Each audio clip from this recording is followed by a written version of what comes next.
and I'm going to get a little bit vulnerable here today.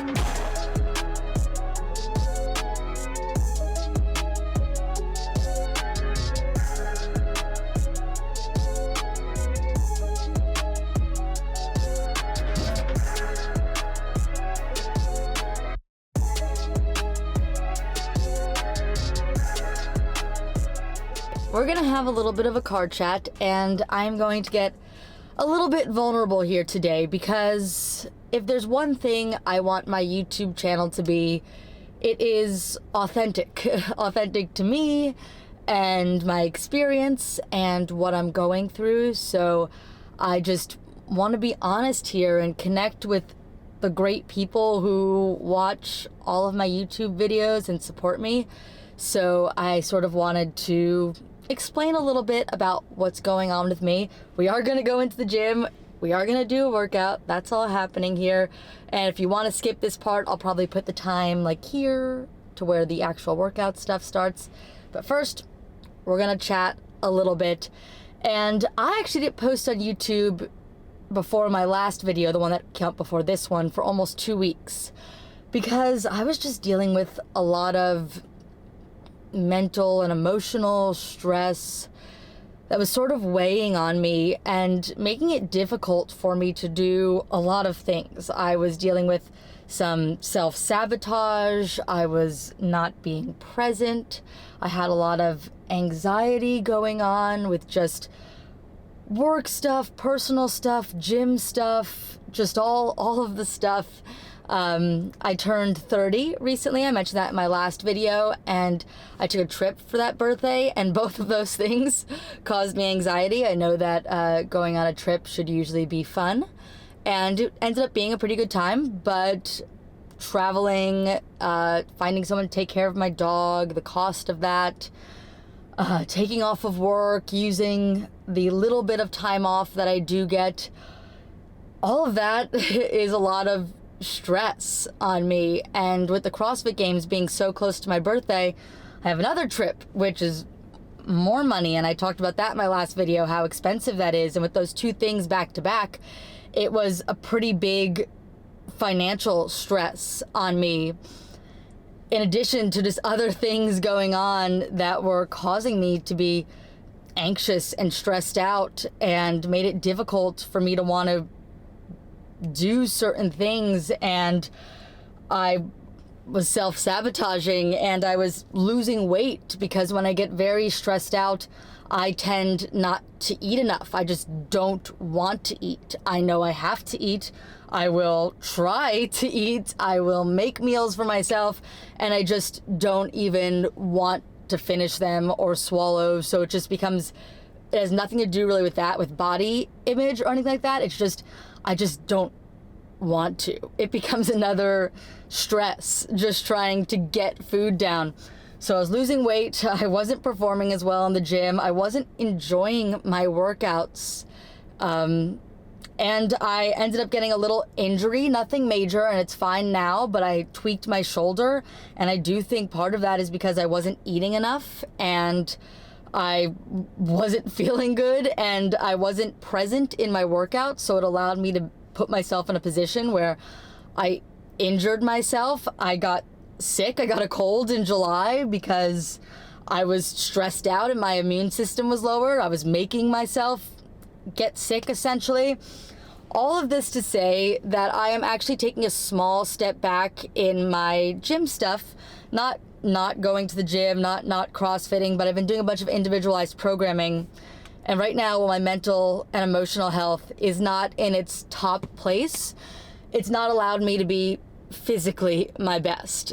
And I explained that even when it came to things like small little injury and getting sick and all of that stuff. It just made the gym stuff very difficult. And instead of being something that brought me stress relief, another stressor. And I have decided that I need to go back to talk therapy. I have done that in the past, and right now I'm in the process of looking for therapists and finding someone that I feel will be a good fit for me. So that is another financial thing, and I mentioned that like finances have been stressing me out. So for me, it just makes it makes sense. It makes the most sense to take a step back, and instead of doing the programming, which is individualized, which costs quite a bit, using those resources, that money, and putting it towards my emotional and mental well-being, because I think that's where it needs to be, and that's going to help improve my physical well-being, because right now my emotional well-being is negatively impacting my physical well-being, and it doesn't matter how much time or effort I put into going to the gym if I am not able to eat enough, sleep enough. I'm just going to end up hurting myself. So that is a little change I'm making. You'll still see mostly the same stuff from me. Still lots of gym content. I'll still be doing a lot of our RX Plus, which is our competitors programming. I've shown you some of our weekend classes for competitors. I'll still be doing that. I'm not going to be getting individualized stuff anymore, just so I can use that resource towards something that I think is more important right now. And that is therapy. And I wanted to talk about this, not just to give you like an update on where I am in my life, but because I think other people deal with this sort of stuff too. And like self-sabotage, cognitive dissonance, they're things that I have struggled with for a long time. And getting a better hold on those things, and I have been in therapy before and have seen improvements, but then have left therapy for one reason or another. And I just think it's time to go back. And I think that there's still a lot of stigma around going to therapy and asking for help, and having that be an important part of health and overall fitness. And I talk a lot about health and overall fitness on this channel. And if I suggest people should, work out a couple times a week, try to eat healthier, those are things that nobody really bats an eye at or scoffs at. They're like, yeah, those are true things. But sometimes when you say, you should really sit down and talk with a therapist, that can be something that people are a little bit more resistant to or hesitant to say that they need that help. And I think normalizing that that's something that we may all need help with, in the same way we need to, go to the dentist, go to a general physician just to get a wellness check. I think sometimes you need to check in with a therapist about your mental and emotional health. It's not something that's always as easily visible, right? If I have a toothache, I need to go to the dentist, and that no one thinks anything of that. But it's harder to explain the emotional stuff. It's harder to see, and it's easier to sweep under the rug and just move on. But I think that sometimes you need to take a pause and decide that that's where you need to put your energy. So that's what I'm doing. I still love CrossFit, still love talking about CrossFit. All of that is still going to be here. Probably not even going to see much change. I probably didn't have to even sit here and talk to you about this. But if there's one person out there of like the 100 that watch this, who see this and have been thinking about going to therapy, or have been thinking about taking a step back from their training because they're feeling burnt out. I was definitely mentally and emotionally burnt out, not specifically on training, but on a lot of things, including training. And I need to take some time for my mental health. And it's okay to say that. I need to be more present in my life. I need to try to be less self-sabotaging. And I think that taking this step back from making training a stressor is going to help me become better in other avenues of my life. And I can add the training back in once everything else is a little bit better. I'm in just a stressful time right now with all the things I have going on. That's not going to last forever. So it is worth taking a step back now to hopefully make 3 steps forward in the future, or even more. So yeah, just wanted to share that in case anyone else ever struggles with that or anything similar. And just so people know they're not alone, because I think we watch stuff like this because we want to connect with people and get to know people and know that people are going through similar stuff as us, as well as to learn things. I mean, there's a lot of reasons we watch things, but I think the connection is a real big part of why YouTube specifically is a really cool place to create content, because it's longer and allows us to really get into this sort of stuff. So basically, this is to say, if you're feeling any sort of way about your mental health and feel like you need to check in, it's okay to do that. And it's okay to take steps back from other things. It's okay to lean on people, and it's okay to change the people around you if that's something you need to do too. It's okay to do all of those things and to make changes in your life to allow for other things. That's also important, and it's okay. It's all okay. I am going to look for and find some mental health resources to put in the description below in case anyone needs those, because I think they're just as important as like CrossFit.com for your health and daily workout if you need that too. I appreciate you all for listening to this, and I also appreciate everybody who saw my last video where I talked a little bit about the financial stress and anxiety I've been dealing with and deciding whether or not I could go to the games. And a lot of people sent super thanks with money, and that is amazing. I would never want to ask for that, but I really, really appreciate it, and it is going to make the games a little bit easier for me because I'll have a little bit more funds to help pay for my flight, which was super expensive. So everyone who sent a super thanks, like, I'll comment back on all of them. That just happened. But I also want to thank you all here if you happen to watch this video, because really very, very touched by that. Some people suggested making a GoFundMe to help in the future. Maybe. I just don't like asking for that kind of stuff. But maybe.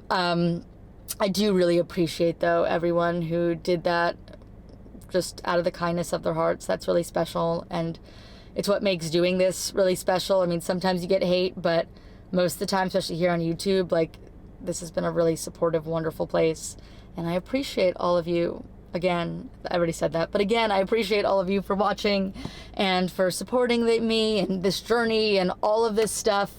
Thank you. And CrossFit Games content is coming, like, less than a week. So if you're not subscribed, subscribe for that. Like this video if you're enjoying all this craziness. And, you know, if you want to support me, you don't have to send super thanks, although it's amazing. Just watch my videos, and that helps so much. I make a little bit of money off of YouTube AdSense, so watch my videos, send it to a friend, like it, comment. That all makes a big difference. Anyway, let's get into the gym. One of my few last training sessions while I'm doing this programming right now. Like I said, may go back to it once things are a little bit better with my mental health, but for now, it's one of the last sessions before I take a break from that and just do class. And our RX Plus program is available to everyone at our gym, our competitors program, so I can do that without paying additional money that I'm going to be using now for my mental health and therapy. So let's head into the gym. Nice talk. If you watched all of that first part and are now here to watch some CrossFit, thanks for staying. And you might be a little disappointed because we're going to do some weightlifting before we get to the actual Metcon. But right now, doing some warm-up. If you've watched my videos before, you know I love the glute band and warming up with that to try to get my glutes firing before I do any type of lifting. Doing some squats here and some dead bugs. I like to work my core too. I have a weak core, or more of a core I struggle to engage. It's not weak in the sense that I'm bad at sit-ups or GHD sit-ups. It's just weak in the sense that I can't recruit it. So I try to do things to make sure I wake it up before I get into my lifting. So now we're into some hang muscle snatches. So just lightweight to move and prep the body. Before we got into this 5x1 snatches, this was supposed to be at 90% of my max. I just sort of got up to about 75, 80% and started counting that, and then worked up to my 90%. This here is about 90%. I go a little bit above that percentage because that didn't go too badly. So this is probably like 92-ish%. Was a little bit more difficult. Still made it, so I decided to take a stab at, I believe this will be 125, and this one goes a little bit differently. Yeah, I didn't do anything. I didn't even try to get under it. I just sort of deadlifted it. So now we move on to a clean complex. We've been doing this with more reps prior to this week, and this week it's just singles at each movement. So it is one clean pull into a hang clean, drop the bar, because this is weightlifting, not CrossFit. I always forget that. And then a full clean. So I like the hang clean. Hang clean is nice. Clean pulls are fine. I don't love going below parallel, never have. I don't think I ever will, no matter how long I try to squat and how heavy I squat. It's still not my fave, but here we go. That one wasn't bad, but we're gonna get heavier again. And the percentage was up to 84%, which is about what I'm at here now. So drop the bar. Remembered that this time. Not gonna CrossFit my lifts, but I do have a tendency to do that. Dropped it, tightened those weights, and now going to hit the clean, which won't be a problem, but also won't be, the easiest thing I've done all day. But, still trying to keep my legs strong-ish, even if I'm not going to be training as aggressively, into some Anderson back squats. So each time you do this, you sort of deload the bar. When you come down to the bottom, it takes all the load off, and you have to be able to grasp it all. Also, there's no good way to get out from underneath that bar. That's always a struggle. These are good if you've got weak legs.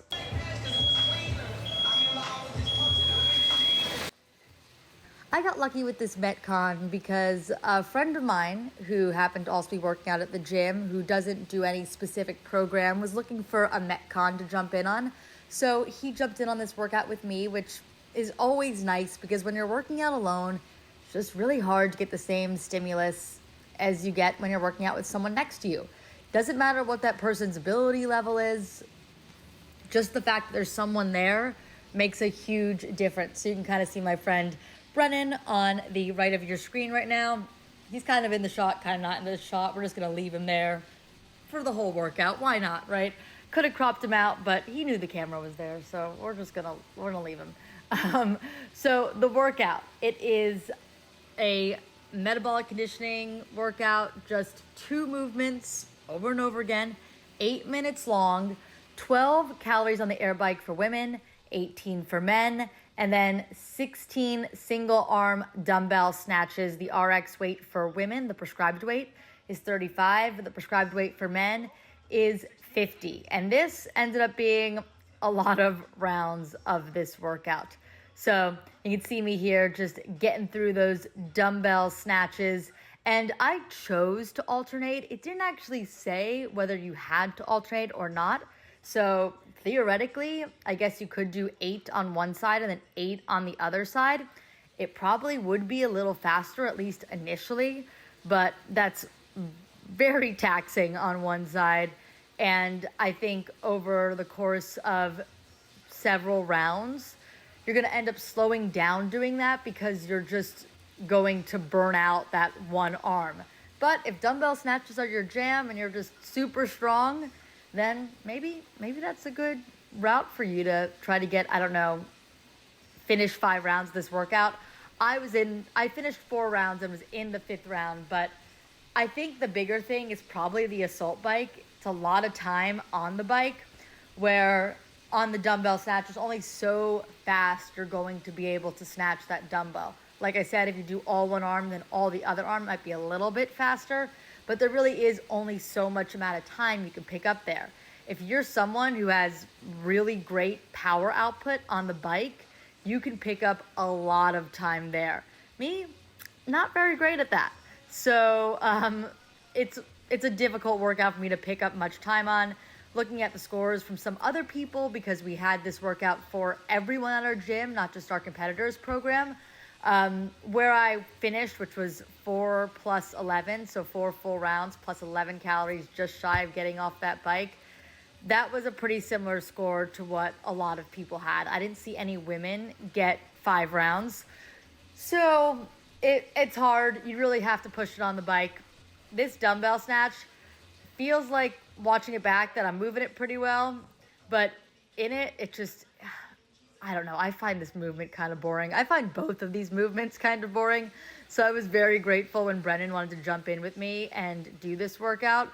I think something that helps make movements that at least I think are a little bit more boring, more exciting, is to sort of give yourself things to continue to hit so that you've got something to do, right? So for the assault bike, it's trying to get close to or stay at 60 RPMs for me. So that's something that I try to do to try to make the bike a little bit less passive and a little bit more aggressive. Even if it hits like 58, 59, I try to get it back up to 60 RPMs. Although taking my hands off like that, that's not the way to do it. But I think I'm trying to shake it out before getting off again to do more dumbbell snatches. We're about halfway through the time. And just realizing that, at least we're on the way down. And I've done more than we have left to do. And that is something to celebrate. So hopping off that bike after I hit those 12 calories, picking up that dumbbell again. I was trying to think about remembering to jump, as you saw right there, because the rep prior to that, I kind of just muscle snatched it. And the weight is fairly light. I mean, 3550 is what I would consider the open standard. So if you're someone who's thinking about preparing for the CrossFit Open come February, March, 35-pound dumbbell is something you should be able to move pretty well as a woman, 50-pound for men. But when I muscle snatch it, definitely uses more of my lower back. And the next day, my lower back was a little bit blown up from this workout. But it's also because I chose to do all of the reps unbroken. And that was because I was working out with Brennan and I wanted to stay ahead of him. So I went unbroken so I could do that. And now getting on this bike, I'm like, all right, you got to finish another whole round because you have enough time to do that. So let's look at the clock and think we got to get through this and keep moving, or, take my arms off and be a little about it. That's the assault bike and I are not the best of friends. It gets better sometimes, but there's just certain movements that as a smaller athlete, you're not going to like as much. And as a bigger athlete, you'll like more. And then it goes the opposite way too, right? Like a lot of people hate burpees, but I get pretty excited when I see burpees in a workout. So it really, I think it's some movements just really are geared towards different athletes. And for me, assault bike is not my movement. But you got to do it. You got to do it when it's programmed. I also had assault bike the day before this though, so I was not super happy to be doing it again, but happy to be suffering with friends, because suffering with friends is the best way to suffer. So got a minute and a half before the end of this workout. I could finish this. Picking up that dumbbell right away, I saw my friend get off the assault bike. I just looked over at him, and he actually beats me off of these snatches. But I will say that he used less than the 50-pound dumbbell prescribed for men. So that could be part of the reason that he was able to beat me off of this dumbbell snatch. But it's nice to have people to race some days. It helps you push a little bit farther. If you're someone who works out alone frequently, I suggest finding a friend when you can. It really changes the stimulus of the workout and gets you moving a little faster than you would want to move. So 50 seconds left, and it's just sell out on the bike. You can see I got my head down, pushing with my arms, doing less of that, shaking out my arms because, I did it anyway. But I shouldn't have, because we've got just over 30 seconds to get as many calories as possible. And I am clearly dying, pain cave, struggling to finish. And I am going to come up 1 calorie short of getting off the bike. But you know what? If we ever repeat this workout, I think that watching it back, there are definitely moments that I could have cleaned up to get that last calorie so that I could have at least finished the bike. But got close and off the bike to die on the floor. It's always funny to watch this part back, because if you haven't ever watched yourself do a Metcon, You don't know what you look like when you writhe on the floor after. And maybe everyone doesn't do this, but I frequently do this, apparently. At least in my videos. Just, like, die. Couldn't even stay on my back. I'm, like, rolling. Just writhing in pain of an assault bike workout and a dumbbell workout. This is one of those workouts where everything is just so light, you can just always keep moving. So you're kind of forced to keep moving the whole time and to just get your heart rate up and suffer. So that's it for that WOD. Let me know if you give it a try. Do it with a friend. It always makes it a little bit better.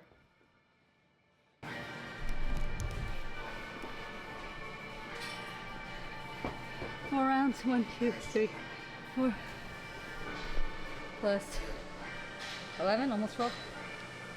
Just finished up that workout, and I wasn't super excited about that workout because neither of those movements are two of my favorite movements. But one of my friends at the gym, Brennan, he asked me what I was doing for my WOD and offered to jump in with me. So having him work out right next to me, it's that shared suffering, it's that community, it's the connection. It's kind of why I told you guys all about what I've been going through at the beginning of this vlog, because connecting with people, it just makes everything a little bit better. So that workout that I was, meh on, I didn't mind doing it, but I wasn't super excited for it. Actually ended up going a lot better than I thought it was going to go, even though it felt like a very, very long 8 minutes during it, because I had someone suffering next to me. We were sharing the experience of suffering, and that made it more fun. And having all of you along with me to watch me work out and suffer through some of these workouts also makes it a lot more fun. Appreciate you all for watching. I appreciate you all for supporting me through this YouTube channel and going to the games and making vlogs and stuff. And I will see you in the next one. I'm really grateful for all of you guys. All right, see you later.